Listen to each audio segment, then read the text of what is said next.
athletes don't like to listen to their parents. Maybe they can pay their parents back some of those travel ball dues. I'm just saying. How do you teach accountability without crushing confidence? What things are important about that position, and how can you showcase that? What really develops confident, recruitable, high-level athletes? Let's find out.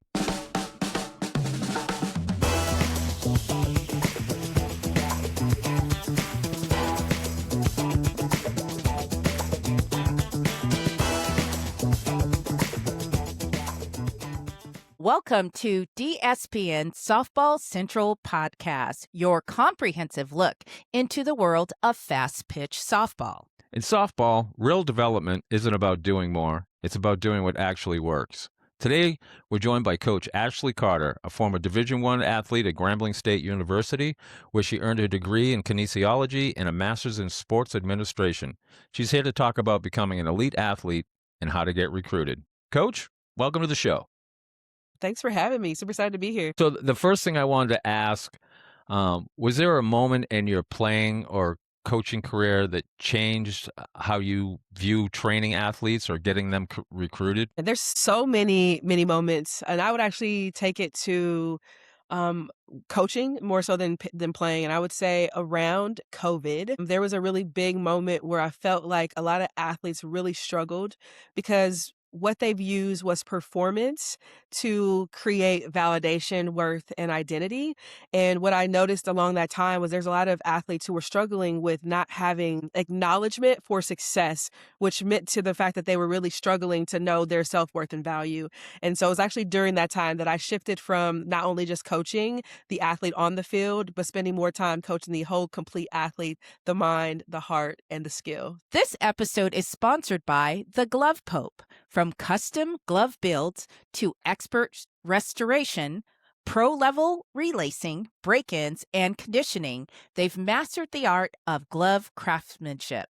Visit theglovepope.com or at The Glove Pope across all social platforms. So for listeners that may not know you yet from social media, and they should because it's great stuff, where did the idea for 360 Athlete come from? So there's a lot of layers to it. After I created Lead Hership Athletics, my original business, we developed the confidence and mental skills of female athletes to help them own their power in the world, not just in the sport. And so in that time frame, I was working with 7th graders, 8th graders, all the way up.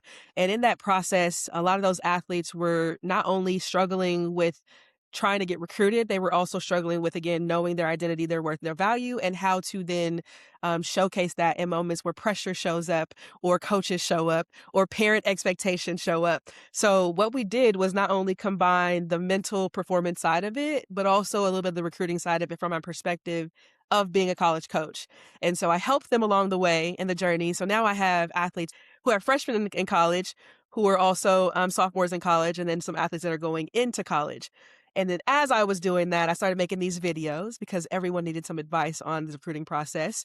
And so I started making these videos, posting them on social media, and then it just kind of took off from there. So that's really how the 360 Athlete came up. And I'll also say there was a lot of things that happened in my life over those 5 years in fluctuating between becoming a Power 4 coach to also training Division I programs on the team culture and team success, as well as then going back to coaching and all the things. But in all of those avenues of life, I realized that the athlete itself really struggled, again, with knowing who they were and how to equate that to their performance, and not in a way where like, this is who I am, but this is what I do. And so in that process, we were able to think of the idea of like, it's a cyclical format. Like, you are the person that you are. How do you become the best version of yourself? And then showcase that to coaches and then let them recruit you. So it became a 360 moment. So I transitioned from Lead Hership Athletics to 360 Athlete. How did you get started playing the game, and what do you do for fun outside of coaching?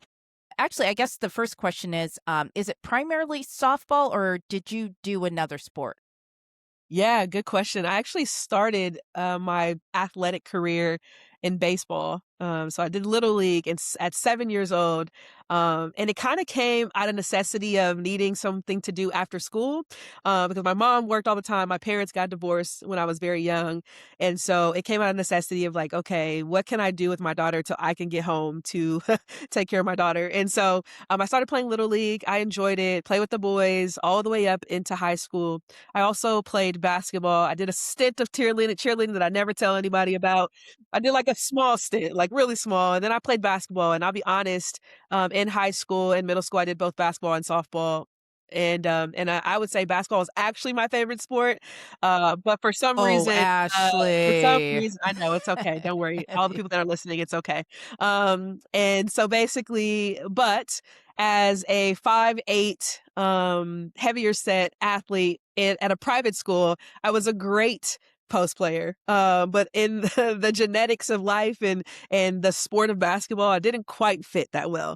And it just so happens that I was just good at both. I was very athletic. And so softball was kind of what took over and took me to the next level. So I reached out to some schools and I got into Grambling and got offered to go play there. And so I went. So everybody throws around the word elite, right? What does it actually mean to be elite?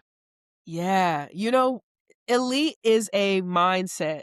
It is not, it has to start there. And I think where I struggle a lot in even the recruiting phase of life is there are a lot of families, and I might be answering another question now that I think about it, but I'll just say it anyway. But there are a lot of families that protect their athletes at a young age and their expectations of wanting to go Division One. But what I like to say is let them dream big because what it does is creates the mentality first, a decision that I'm going to put in whatever it takes, whatever is required of me to become that level of an athlete. So elite, when you think about elite, is a mindset. It's then becomes a behavior, which creates a habit, which then allows you to live a lifestyle. So as you navigate that entire process, it just start with a decision. So to me, elite is an athlete who knows who they are. They know of the work ethic that is required of them. And they don't make excuses when things come up. It's a finding a way no matter what. And it's finding motivation even when things get tough, even when no one is seeing their progress. Those would be a few things that stand out to me. And then I think the last part is asking for help. I think that also creates an elite athlete. But really, um, the power four athletes and athletes who succeed at a high level are of the 1% of the population. So when you say elite, you're specifically talking about those athletes who understand that and have the work ethic, the behaviors, the mindset to match that. Now, when you say Power Four, there's probably some people listening that don't understand that. Could you explain the Power Four? All right, so Power Four, what you're thinking about is the teams really that you see on TV. When athletes create their dreams, they usually create their dreams off of what they see when they watch it on TV. So the big names that could come to mind: UCLA, University of Washington, Texas, Oklahoma, Florida State. But all of them are in a conference, and these conferences are what makes up the Power Four. And so the four conferences are the SEC, the Big Ten, the ACC, and the Big 12. And so they're really combined based off of financial ability, the ability to pay their coaches, how much they could pay for athletes to come to their school, NIL deals, things like that. That's what makes them Power Four. They just have a substantially different, higher, larger amount of finances to contribute to their school. So so then after the Power Four, you have the mid majors, right? And The that would mid be majors. the smaller conferences. Yep. They're all Division One, Yes. um, Yep. but There's layers to it. there's layers. Just like Major League Baseball, you have your teams in big markets like Double A, triple Boston A. and LA. I won't say New York because I don't like the Yankees. But then you have smaller markets like Kansas City or Pittsburgh. So, that's why they have all the revenue Yep. caps and all that stuff. Anyways, I got a little off topic there. But What physical qualities matter most for a softball player that are often overlooked? Ooh, I love this question. And I call my recruiting mentorship something that focuses on identity-based recruiting, because there is this notion that a lot of families have that you have to be 6 foot tall or you have to hit this hard or be this fast. And the reality is that like there are a lot of different makeups of athletes and their strengths create their abilities to play at those level as well as the mindset. And I would say, people always ask me, well, well, do if I'm not 6 foot and I'm pitcher, will I be able to play Division 1? If I'm not throwing, 70 miles per hour as a pitcher, am I going to be able to come Division 1? And here's the reality of the situation is that coaches at the end of the day need to create and produce results. And results don't have a size, they don't have a miles per hour speed. They only have what can I provide that gets me that result. And so if an athlete can in fact showcase their strength based or their identity based things that showcase exactly what they can do to help them get to their goal, that doesn't then the size or the space or the speed doesn't matter as much. Now, the struggle is that the opinions of other people, the perspectives of other people will clout that in everybody's judgment. And so we spend more time trying to compare ourselves to what other people are or doing. When reality is we have to figure out internally what makes us exactly who we are and how do we share that to coaches? Because coaches are recruiting your strengths, not your value. And so how do you showcase that and speak to that and how it relates to how they win championships? So I didn't answer your question specifically, but I will say if an athlete is asking me at a recruiting camp and they'll say, well, what are coaches looking for in an athlete physically? What I'm going to say to them is what makes you good at that thing? What do you think is necessary for a coach to say that, okay, you're good at that position? So let's use a shortstop, for instance. I've seen many different phases of a shortstop. I coached with an athlete who was, 6 foot tall. And I was like, man, I don't even know how you play shortstop because how can you get to the ball that low? And then I've seen a shortstop who also is 4'9". But the reality is, the question is, can you cover ground? Can you take the right angles? Do you have good arm strength? Do you have good footwork? Do you have good head IQ? Can you communicate with the people that are around you to direct the field and lead the field? Those are the things that matter the most. It's what happens in that position. How do you display that in that position that gets them the results that matters the most? So I would ask anybody in this space, what position do you play? And what things are important about that position? And how can you showcase that? This is why your content is so incredibly valuable and so great for athletes to hear. I was talking to a parent about something, and she said, "Well, my daughter is whatever height or whatever, and I just don't think she can Yeah. play first base." And I Yeah. said, "Hey, if that's her goal, let that be her goal, and find ways to increase her stretch or her Yeah. jumping ability. Don't squash their dreams at all. Help them know they have to do the work and they have to Yes. figure out how to make it." So I love that you say that and just, not squashing their dreams and letting them Yeah. dream big. And as long as their actions or work that they're put in match those dreams that they're cultivating. So Yeah. I love that. It's What, all what, about what's the gap and how do I fill the gap? And more than likely the gap is not a height thing. It's not a speed thing. It's okay, if I'm not throwing, 60 or 70 miles per hour as a pitcher, how do I be effective in what I have? That's the question. And then where does that play into and how do I grow if I need to in that regards? I mean, you can throw 70, 74 miles an hour. That's great. If you're not hitting your spots, no one cares. But Exactly. if you're throwing 64 miles an hour and you keep inducing ground balls or pop flies, you're That's it. valuable. You're very 100 valuable. So 100%. I love what you talk about with like there was one particular social media thing you put out, and I'll probably watch it. I'm not kidding. 7, 8, maybe 10 times Okay. about not crushing your kids' D1 dreams. That resonates with me because I see it on a daily basis, and like with our daughter, even she wants to play D1. She wants to play at Florida State. So we don't say you don't have the talent because in our eyes, she does have the talent. We tell her that you got to keep your grades up if you want to get to that level, something that's controllable in that Yeah. space. But I see a lot of parents going, "Oh yeah, my kid, she might get D3," and then I go into the whole thing like, there's nothing wrong with D3, there's nothing wrong with D2, there's nothing wrong with JUCO, AIA, whatever. Let the kids play. It'll work itself out no matter how it's supposed to work itself out. So And that's it. And that's it, because the truth is not everybody's going to play Division 1. That's not a thing that's possible for everybody. However, like, the work ethic to be the best is always the goal. That should always be our goal. We strive for that in our careers. We strive for that in our academics. We strive for that in all of our spaces. And so if you're minimizing, or what you think you're doing is minimizing the time that it takes, the resources that it takes, the commitment that it takes, which is more of where I get concerned, or the self-doubt that you don't have. To me, that's where I get concerned, because usually when I say that to people, it's like, "Oh, well, but it's not always about D1." I understand that, but what is the reason why it's not about D1? Because it's the best, and don't you want to be the best?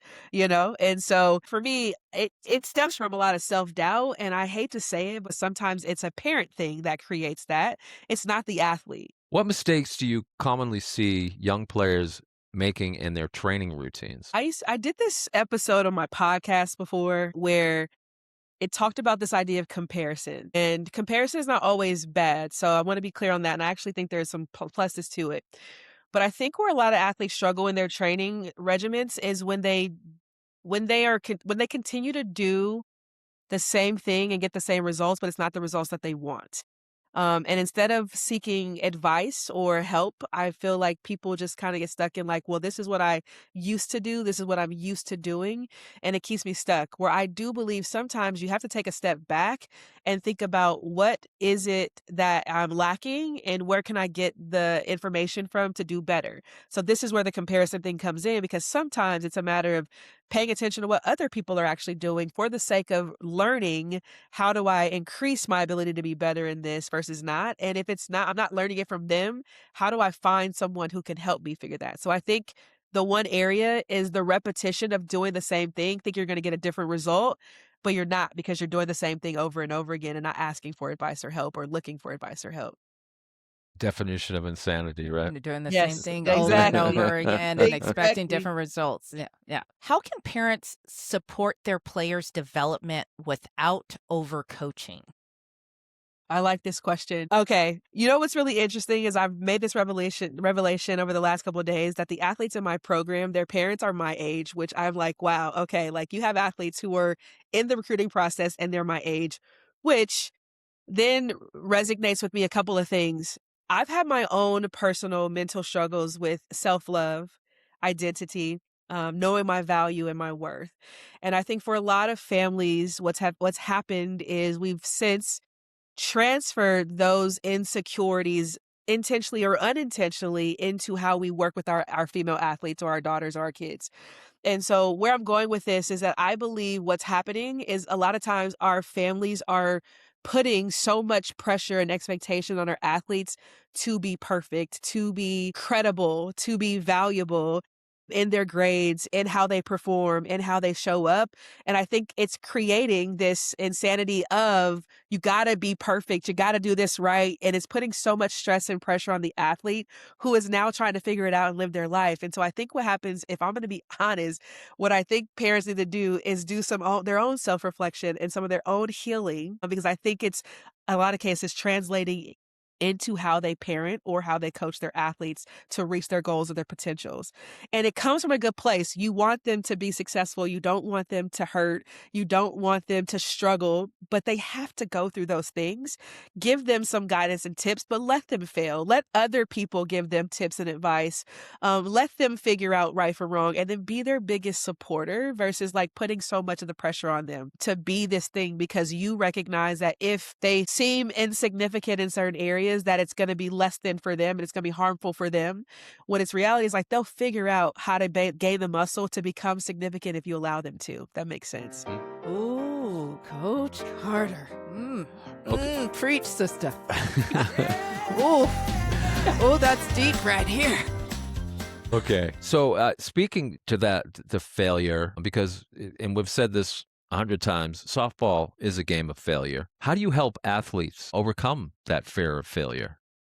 Yeah, so many different ways with the mental performance sides. What we do first is recognize and become self-aware of what are the things that are creating some of those failures, and also like how do we navigate how to work through them. So I'll give you an example of Ali Hetzel, for example. Ali Hetzel is 100%, if you ask her flat out, she's gonna say, "I'm a perfectionist and I'm a people pleaser." And so, like, I wanna make sure that I do things the right way, and I want people to like me for doing things the right way. And so what tends to happen for her is that she puts so much pressure on herself to do it right the first time that she doesn't realize that the learning and the growing happens in the mistakes and the failure that she makes. So what we were able to do is figure out, okay, what are the big vision goals, which are very important? What are the things as to like why do I want that? Because we when we get to the core of it, it usually comes back down to confidence or self belief or things like that. So we kind of go through the layers of that, and then we figure out on the other side is like how does it show up in our everyday life and in our skill and our sport specifically. So okay, for her it was hitting. Hitting was her main thing. So we had to figure out how do we define success outside of the results?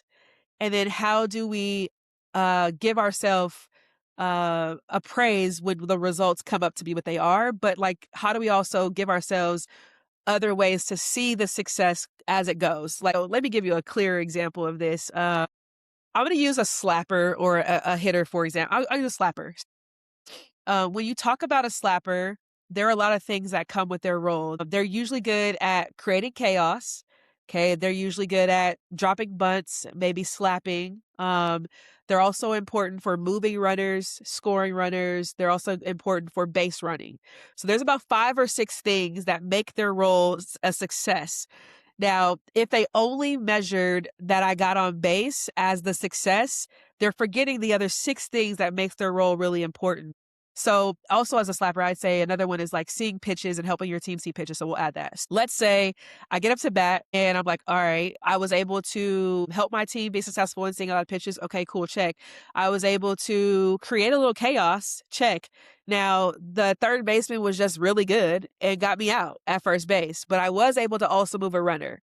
So when we create the perspective that there's so many different things that you are destined to do in your role, in your space, and things like that, if I'm able to accomplish that, I have to see that I got 4 of the 5 things right. And if I continue on the trajectory of this plan, of this role, of these steps, eventually I will get on base more because I'm sticking to this plan, this routine. So for Allie, that's what we had to do was create what does it mean to be a power hitter for her team? And what does it mean to say that that's successful? So a lot of power hitters will reach out to me and say that they're in a slump. And I'll ask them, okay, well, tell me what your role is as a hitter, which is number one, to score runners, to hit the ball hard and to hit the ball far, right? Those are 2 things that are really important. Now, as a power hitter, what you have to understand is the parameters are, is that if you hit in a spot where the other team knows that you're going to be successful, then they're not going to throw you good pitches, right? They're not going to spend their time giving you their best. They're going to really try to figure out how to keep you off balance and stuck. Now, what happens with that is that sometimes you pop the ball up. Sometimes you strike out. But if in the long game, if I pop the ball up and a runner scores, I've done a version of my job. And so getting back to just understanding the full perspective and the awareness of what it means to be that person and that have that role, sometimes you're going to have a negative side to it, but there's going to be so many more positives to it. If I continue to hunt my pitch, if I continue to stick to my plan, if I continue to hit the ball hard and far, sometimes it's going to go over the fence more times than not. But if I just get so stuck in like, oh, I didn't get on base, I pop the ball up again, but my runner score, but I only popped the ball up again. If I stay in that mentality, then that's what keeps a lot of athletes stuck. So the failure comes because they don't realize the significance of their entire role and what their role is created to do, which means there is a plus and a minus to each of the roles that they have. I absolutely love and agree 1,000%, and it just dawned on me. You take 5 things that that player is supposed to be doing, right? And one of them, sure, is to get on base or to get a hit. Now, a lot of players will say, "I'm batting 500." That's great. That's really good. In school, that you're still failing. But if you have these 5 things and you did 4 out of 5, that's a B. That's really good. And again, you can be hitting 500, and if there's no one on base and there's 2 outs and the next out, you're just standing on first base. So it goes both ways. But I love having, like, 4, 5, maybe even 10 things that your role is supposed to produce. And if you're producing, 4 or 8 of those, you're successful. Absolutely. You are genius, girl. Genius. Well, and I just like we talked about Allie pre-recording the podcast, but just a shout out to Allie Hetzel, and she's hit what 6 home runs so far. She is free and she's having fun and she's in her environment. And that's what we really focused on, was finding those things. Like, where can she be herself? Like, if you knew her in ninth grade, like, just the quirkiness, which she still is, like, she's 100% herself, but the quirkiness, she was a band geek, she was in the choir and photography and just all the things, just extrovertedness and just loud and upbeat. And there's a lot of people that didn't understand who she was. Like, how the heck did she get to University of Washington? But I mean, because she was able to be her authentic self, find a place that fits and appreciates that, that's why she's able to be successful there, I'll be honest with you. Oh, I love it. I love it. We've been following her for a Yeah. couple years. I love that kid. She is great. No matter what you do, you could be the person bringing in coffee and she's going to pump you up. That's the greatest cup of coffee I ever had. So here's one.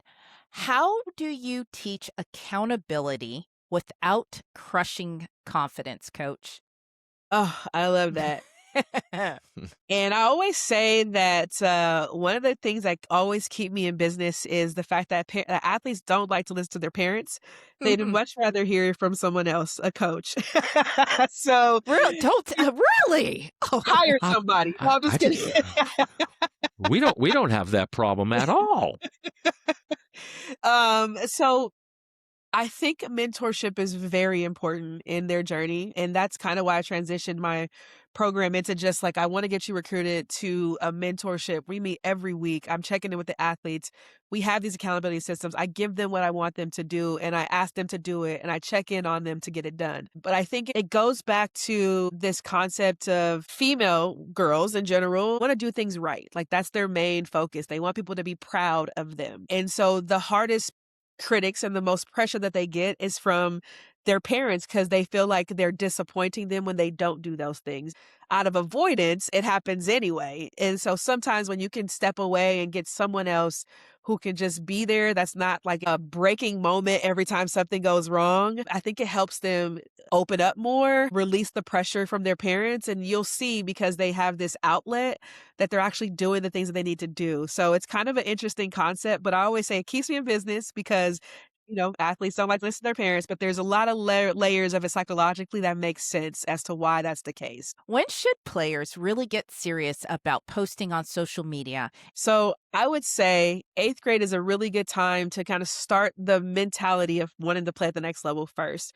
Also know that with college camps, if you go to their websites and you look at their camps, specifically it says prospect student athletes ages 8th grade to 12th grade or 8th grade to community college. What this means is that at the 8th grade year, they are now what we call prospect student athletes, and they're now recruitable athletes. In most cases, like, there's no coaches anymore. There still might be a few, but that are going to necessarily talk to an athlete at 8th grade. They can't talk to them anyway, but really be truly interested in them. But it's a great time to make a decision that I'm going to start to develop like an athlete that plays at that level. I'm going to seek the goal and whatever the work ethic that's required of that. And then I'm going to push forward through that. So I would say 8th grade is a good time to make a decision. 9th grade is a really good time to start getting everything social media set up and get together. And I think you should start emailing in your 9th grade year 100%.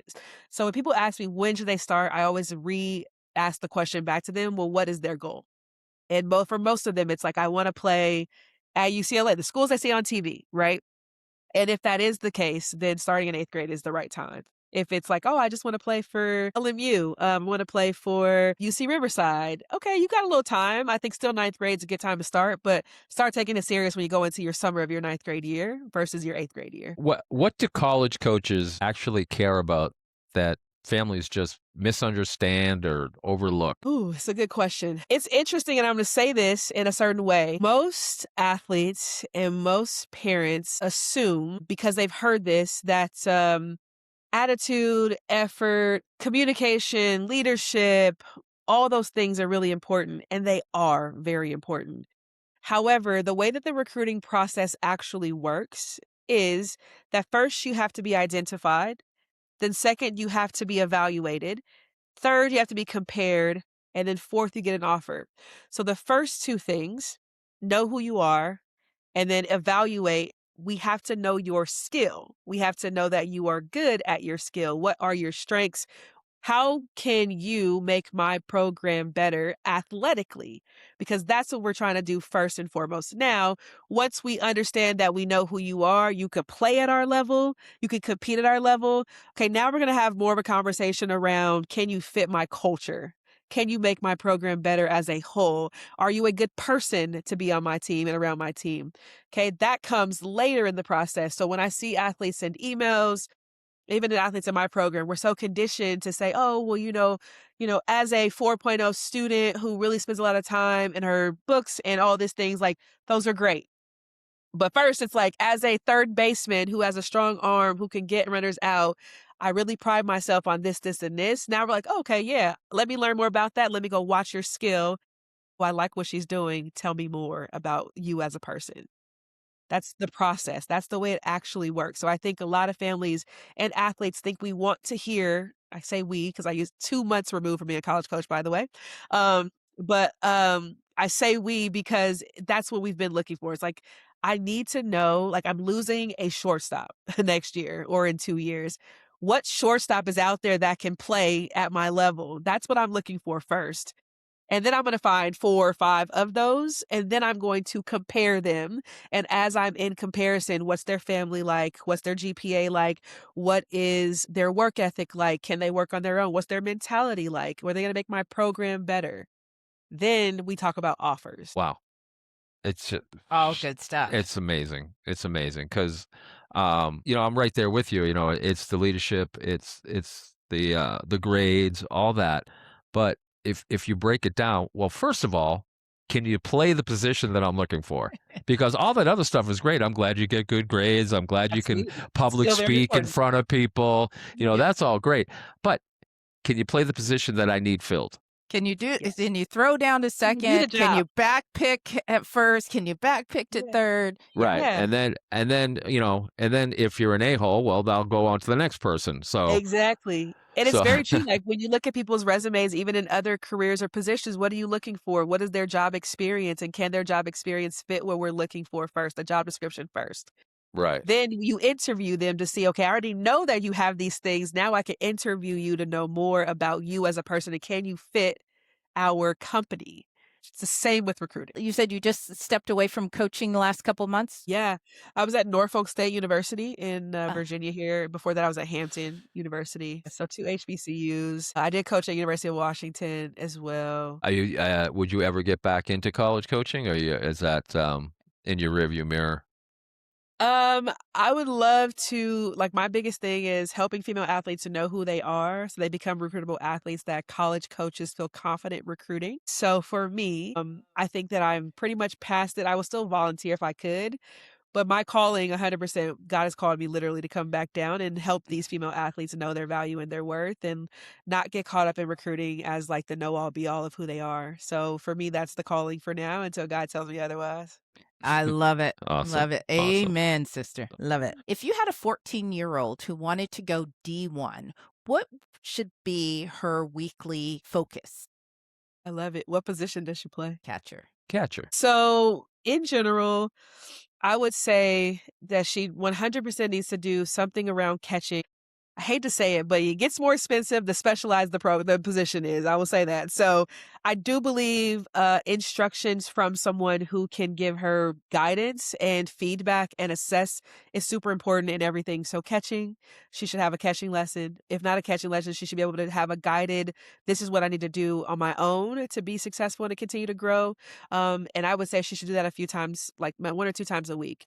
I think the other side of that is, can she catch a few pitchers or a machine to just develop some of the skills like framing and receiving and transfers and things like that. The second is true. There are two positions where hitting is not necessarily the make or break of a position. It's usually pitching and catching, because those positions are very skill specific. So we will care as a college program at a high level that you do those two things, pitching and catching, really well, and we'll figure out the hitting. But everywhere else on the field, hitting needs to be the thing. That's how you get into the lineup. So for a non-catcher, I would say if you could spend more time on the hitting, is important, but I also think it should be guided. And I also think that it should be a variation. So can I 1 day a week work with someone that can train me on my skill? But I also want you to have someone that understands not just the swing, but like the philosophy of hitting. Like, what's the approach? What's the mental preparation for it? Things like that. Then they should be able to also get some front toss work done. If they can hit off a machine or someone who throws live, that would also be very beneficial. So I would say some real time reps, some practice reps, and then some breakdown reps would be like kind of how I would say it. So that's about 3 times a week that you would do one of those things. That equals 3 times a week. And then do something with your position. Now, the elite level athletes do also another thing, which is usually strength and conditioning or some mobility and speed training. So, if you are back to their strengths, if you are more of a speedy slapper sort of athlete, like, can I do some cone drill, ladder drills, plyometrics, things like that are developing the speed that I have, my fast twitch muscles. If I am a catcher, for say, you might need both. You might want to do a little bit of strength because you do have to squat and throw from your legs and your knees and all the things. And then I would also say arm care for her as well. So, I think also just in general, rest as well.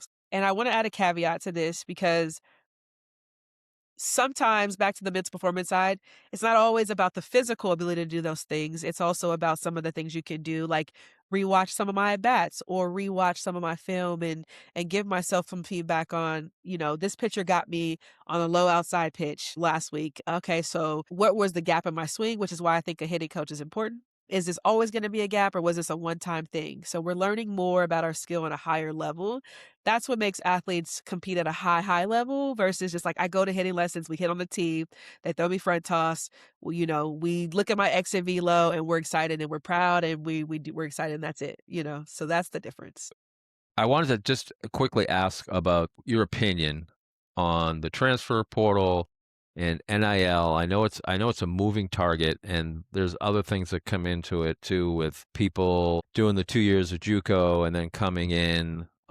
First, let me just start with your opinion on the transfer portal and NIL stuff. I think that it is a great thing for a couple reasons. I think that we're asking athletes to commit to something that sometimes coaches are not willing to commit to themselves, which is tough. Like, because at the reality, people say, hey, find the school that fits you. But like, along with that, they fall in love with the coach.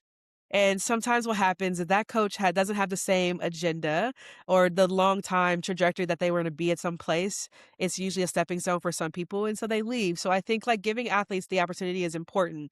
Now, when I coach my athletes, the goal is determining the right fit first. So we're not trying to go into a situation and then it's like, okay, in 2 years we're going to go somewhere else. No, like, if you're going to commit, be committed to that. So we do a lot of work in the beginning. I will also say that the transfer portal has been a thing for a very long time. It's just something that it's now heightened because of NIL. We've always had community college athletes that then have to transfer into a 4-year school. That's always been a thing that has never changed. Now it's just, like I said, on a heightened level. So I like it. I think it's important. I think it's necessary. But I think part of the reasons why it's such a big deal is it goes back to like the stages right now with the athlete of like, what do you really want and why do you want it? Because if you're chasing after an NIL deal, if you're chasing after status or ego because I want to play at a higher level and I didn't feel like I got a chance, there's the issue. It's not the transfer portal. It's the fact that we haven't done as much personal development for that athlete and identity development for that athlete to make them know that this is the right school or the right fit. They chase after something for ego. I'll also say that a lot of coaches have different perspectives as far as this goes. So a lot of coaches use the transfer portal because something happened and they need to replace a player sooner than later, right? And it's better to kind of replace that player with that experience because they like that. But if I go to like a Florida State, they actually don't like transfer students. They don't bring in flat transfer students. He literally said that in one of my coaches conventions I was at this past weekend. You heard different variations. He's like, well, we like to develop our athletes. We have a pretty good system for development, so we prefer to bring them in as high school athletes. Texas A&M is very much similar to that sort of philosophy. Usually Texas is too, but then there are some people where it's like, all right, like a Memphis or Oklahoma, they can. I could pay you more. Texas Tech, I could pay you more to come to my school. Why not do that? So I think it just goes back to preference, but I think that I'm glad that it's available. I'll say that. I was listening to another podcast called Everything Fast Pitch with Coach Tori and Coach Don, and they were talking about more of the NIL stuff in the transfer portal. But they were saying Texas Tech is being accused of talking to players or having the NIL conglomerate talk to the player about Yeah. coming to their school, Yeah. and they were like, "Well, this isn't anything new. I mean, back in the day, it was the coach would call the old travel ball coach and say, 'Hey, I think Susie might be good at our school,' hoping that the travel ball coach would then mention it to Susie, and then she'd get in the portal and come to their school." Um, Absolutely. The so same was the true about early recruiting, and that's why they made this rule, but it doesn't change the fact that, like, Tim Walton was recruiting girls at 6th grade, not just 5 years ago. And how did that happen? Because the rule says you can't communicate with them. How did it happen? It happened because there's the workaround still where it's like, well, the travel ball coach becomes really important in this process because they bridge certain gaps and allow things to happen that wouldn't happen per se if the rule wasn't in place. right, right. So, is there anything that excites you about the future of softball? Yeah, I mean, softball is progressing every single day, and I love that they've now partnered partly with MLB to build up the pro side of it. So I think that's a very cool thing that's happening. I think the opportunity to make money on what you do at a high level is really cool as well. Like what you put in so much effort into since you were 4, 5, 6, 7 years old, now you get to make money off of it is pretty cool too. So I think although there is some struggles with NIL and there always will be, I do think the opportunity that we've been able to give female athletes is pretty cool. And maybe they can pay their parents back some of those travel ball dues. I'm just saying. Okay, so we're going to be right back with the seventh inning walk-off.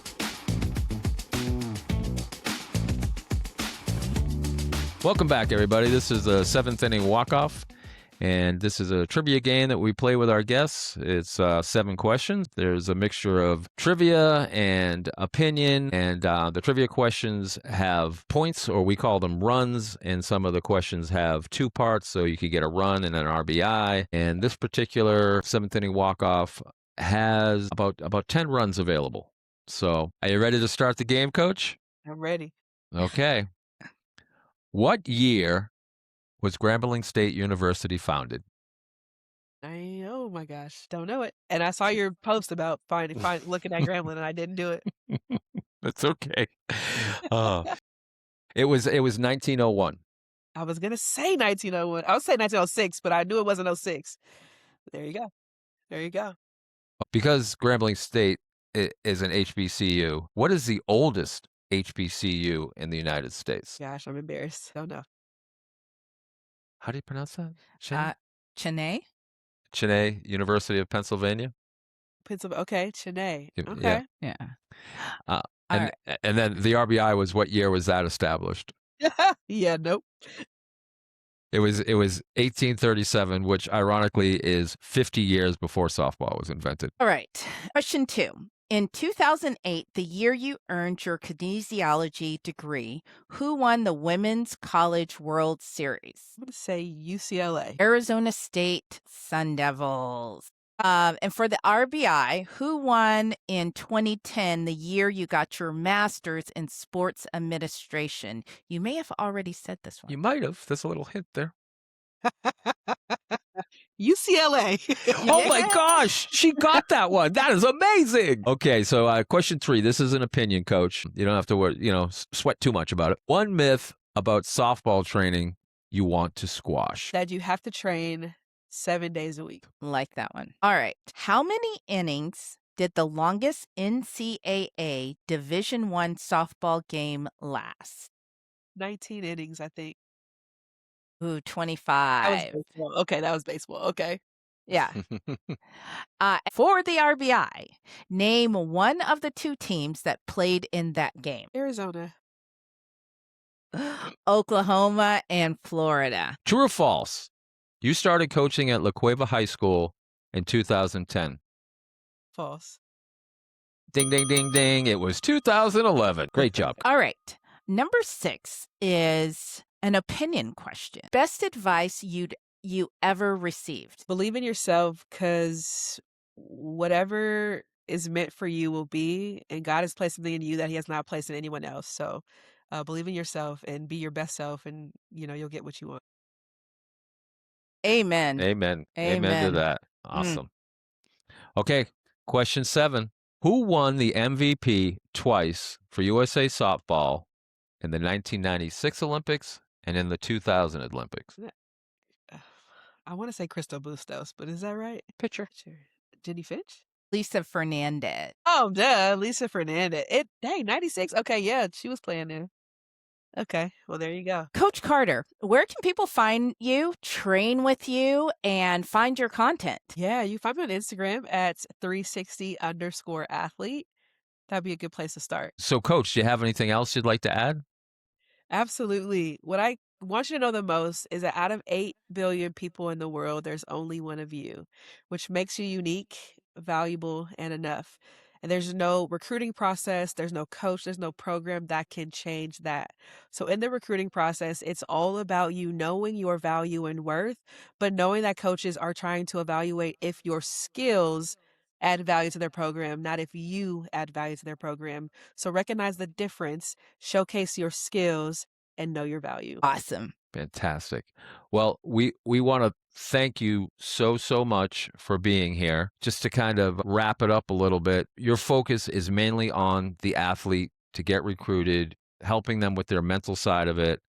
I love what you talked about with players having more than just one thing that they're responsible for, and they should grade themselves on that, not the most obvious thing. I think that's genius. Everything you talk about, all your stuff on social media is a must watch because it is fantastic, and you will learn so much just by watching your content. Thank you so much for being here. Well, I just love that it talks about having players be the best version of themselves and learning and knowing their identity, which is to me, it's imperative that, how can you go forward if you don't know where you are, and being right where your feet are so that you can progress into the future. So I love everything about it, and I look forward to continuing to follow you and listen to your content. Absolutely. Thank you so much for having me, for sure. Remember, everybody, you can find us at www.dspn.online. You can find us on YouTube, Facebook, and Instagram at dspnplus. Like, subscribe, and follow. You can find this episode and all of our episodes at www.dspn.online or wherever you find your podcast. If you're a fan of the show, please consider supporting us on Patreon. We offer a single $5 tier for those who want to help sustain the podcast and keep it growing. You can find all the details at patreon.com/Softball Central. Thanks again to the Glove Pope for the support and sponsorship of this podcast. Visit theglovepope.com or find them on all social media platforms by searching at The Glove Pope. I'm Rob D.